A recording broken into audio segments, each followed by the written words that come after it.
ولماذا تسكتون على هذا الظلم؟ أما سمعتم حديث نبيكم صلى الله عليه وسلم: أفضل الجهاد كلمة عدل عند سلطان جائر.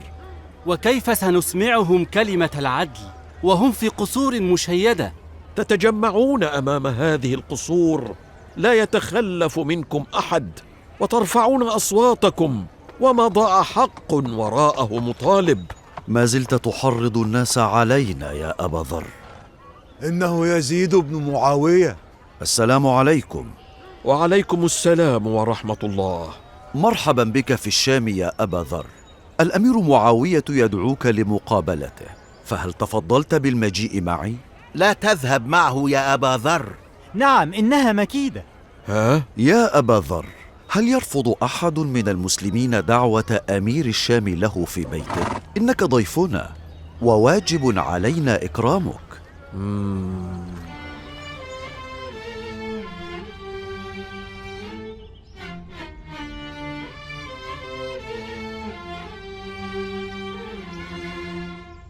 مرحبا بأبي ذر الغفاري صاحب رسول الله وعالم الأمة ومعلمها. السلام على من اتبع الهدى يا معاوية. علمنا أن لك علينا عتابا، فأردنا أن تعرض عتابك أمام الناس وعلى رؤوس الأشهاد، فهذا خير من أن يتبعثر الكلام ويكثر القيل والقال فتحدث الفتن في بلاد المسلمين. تعلم يا معاوية أني ما جئت لأحدث الفتن في بلاد المسلمين، بل لأرد الحق لأصحابه. وأي حق هذا الذي ضيعناه؟ انظر إلى قصرك الذي تعيش فيه وأنت تعرف ما نقصده. هو بيت الحكم فقط، ولن آخذه معي إن رجعت إلى المدينة. وأموالك وما أنت فيه من نعيم، من أين حصلت على كل هذا؟ إنها أموال المسلمين، وفقراؤهم أولى بها منك. وأنت تقرأ في القرآن قول الله تعالى: والذين يكنزون الذهب والفضة ولا ينفقونها في سبيل الله فبشرهم بعذاب أليم يوم يحمى عليها في نار جهنم فتكوى بها جباههم وجنوبهم وظهورهم هذا ما كنزتم لأنفسكم فذوقوا ما كنتم تكنزون. إنها آية أنزلت في أهل الكتاب. بل أنزلت فيهم وفينا وفي الناس أجمعين. ألا تعرف يا أبا ذر أن كلامك يثير الفتنة في الشام، والفتنة أشد من القتل؟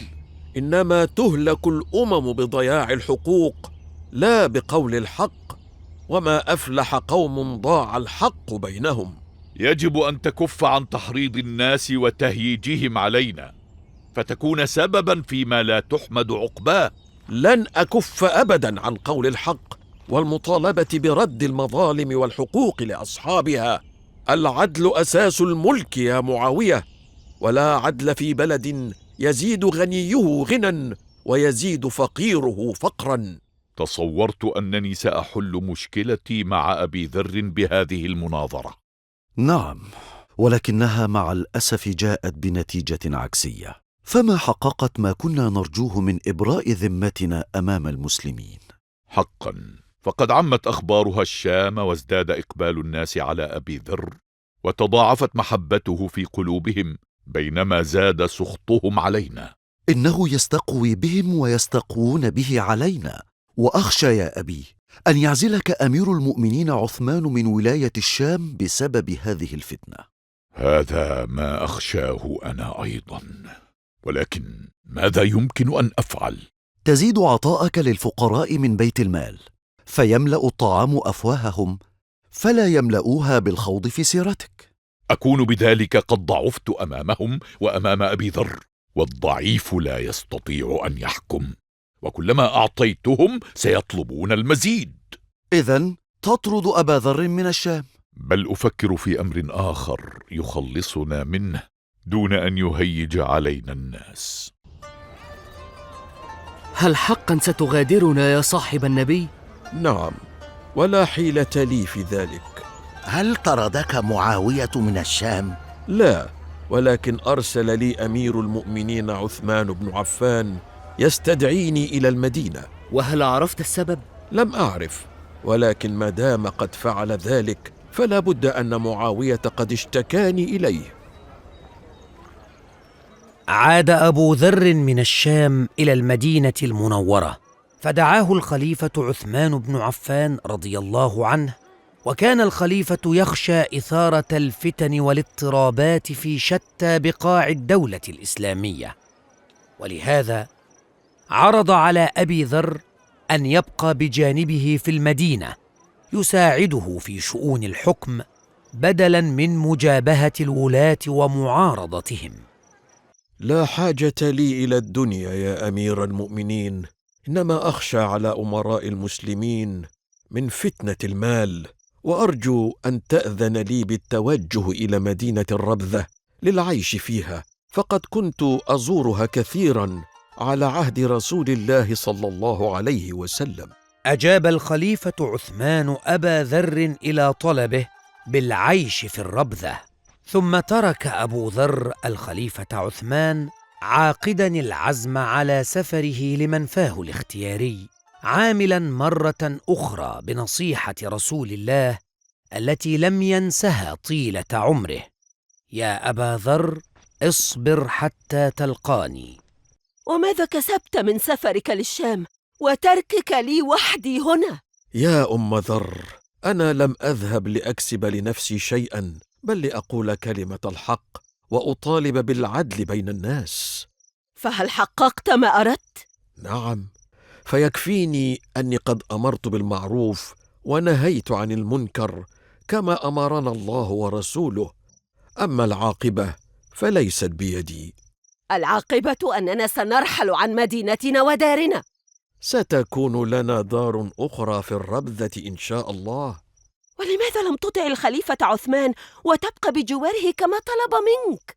لأنه لا يريدني أن أكون مساعدا له في عمله بقدر ما يريد أن يبعدني عن شؤون الحكم. سأنظر من الطارق. أرجو أن يكون رسولا من الخليفة يطلب منك عدم مغادرة المدينة. السلام عليكم يا أبا ذر. وعليكم السلام ورحمة الله. جئناك الآن لتكون قائدنا. قائدكم في أي شيء؟ في عصيان عثمان ومعاوية ومن معهما. ونحن وراءك، فأنت صاحب كلمة مسموعة عند الصحابة والتابعين. لا والله، ما أكون أبدا سببا في تفرقة أمر المسلمين، وقد أمرني رسول الله صلى الله عليه وسلم أن أجاهد الظلم بالكلمة لا بالسيف، ولن أخرج أبدا على عثمان بن عفان، فله علي كل الطاعة والولاء. مرض أبو ذر وشعر بدنو الأجل، وعرف أنه سيموت غريبا بعيدا عن داره وأهله.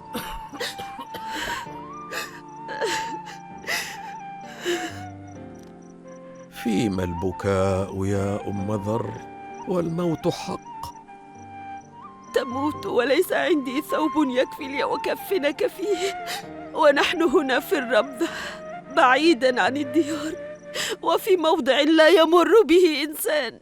لا تبكي يا أم ذر، فإني سمعت رسول الله صلى الله عليه وسلم ذات يوم وأنا عنده في نفر من أصحابه يقول: ليموتن رجل منكم بفلاة من الأرض تشهده عصابة من المؤمنين، وكل من كان معي في ذلك المجلس قد مات في جماعة وقرية، ولم يبق منهم غيري، وها أنا ذا بالفلاة أموت.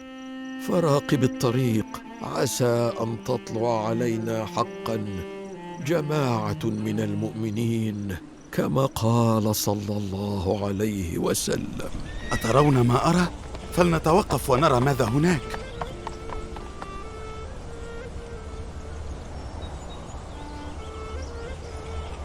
إنها زوجة أبي ذر الغفاري. لا حول ولا قوة إلا بالله، إنه جثمان أبي ذر. كيف يلقى جسده هكذا على الطريق؟